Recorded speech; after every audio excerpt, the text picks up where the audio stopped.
Ready? Start. I am very happy to be present here today for opening the new building of your university. All that you have said about this new university, which is only 6 years old, is commendable in many respects.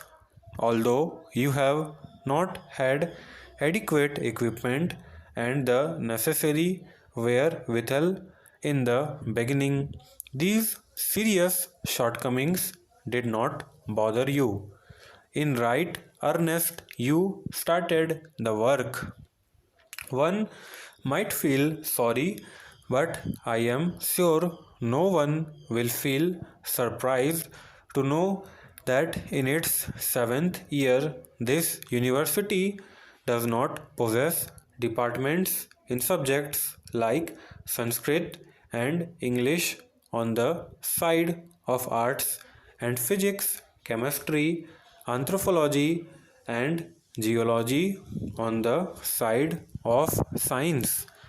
I need not say much about the importance of the Sanskrit language, which, besides having its own vast treasure of knowledge, is verily the mother of the present day Indian languages of the North.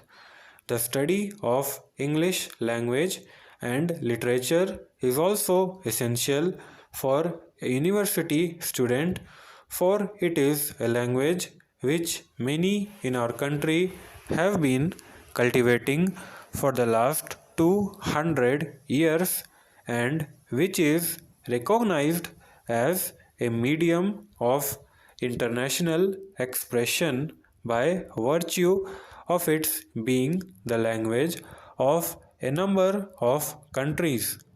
Equally important is the study of chemistry and physics, which are in a way the basic sciences which go to form the foundations of all technical and scientific knowledge. As for anthropology and geology, these two subjects have special significance for your state. Inhabited as your state is by a number of tribal people speaking different tongues and having different customs and possibly belonging to different ethnic groups. No other state in India provides such favorable conditions and opportunities for the study of anthropology as yours. In respect of geology also, I feel that its study should have a special importance for the University of Guwahati for the benefit of not only Assam but the whole country. Assam is so rich in mineral wealth which is yet to be tapped, and so far as the production of oil goes, your state has its virtual monopoly in India. I am glad you have not been discouraged by these shortcomings, but you are endeavoring to create departments in these subjects as early as possible. I have not the least doubt that the government of India will, on their part, do all that is possible to enable you to do so. I must congratulate you on maintaining high academic standards in your university. It has been said in certain quarters that for the last few years, some of our universities have relaxed their standards. I cannot verify how far it would be correct to say so, but if there is any truth in it, this trend is to be deplored and discouraged because universities must always look ahead and after imparting education must of necessity be upright, even strict in the matter of conferring degrees, destinations, or honors. You have done the right thing in sticking to this ideal from the very beginning. I am one with you that in order to be fully useful to the people for whom a university serves, it ought to be a teaching body. I am glad that in your planning you have kept this point in view. I hope the building which you have been good enough to invite me to open today marks the beginning of your undertaking in that direction.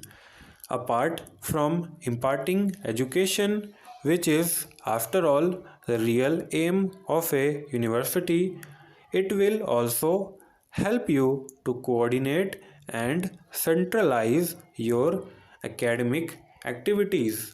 What has particularly pleased me in the Vice Chancellor's address is his reference to the fact that your university is likely to provide a great meeting place for the different racial and linguistic groups inhabiting Assam. My own view is that a university, besides being a seat of learning, should also be a center of real cultural activity for the mixing of people professing different faiths, speaking different tongues, and having different customs and traditions. No other place can be more suitable than a university. This is because a university is singularly free from any kind of bias and the din and turmoil of politics. It provides an ideal atmosphere for all people to come close together and understand each other. I need hardly point out that you will be rendering a great service not only to your state but to the whole of India. If you keep this objective before you, you will have rendered a great service to the nation if by sticking to your resolve you succeed in bringing all these groups together by providing them equal opportunities, thereby promoting mutual understanding and the good of all. I am thankful to the Vice Chancellor for having invited me to open this building and for giving me an opportunity to address you today. I wish your university a bright future and hope it will succeed in tiding over the difficulties and will be counted as one of India's great seats of learning and education. Stop.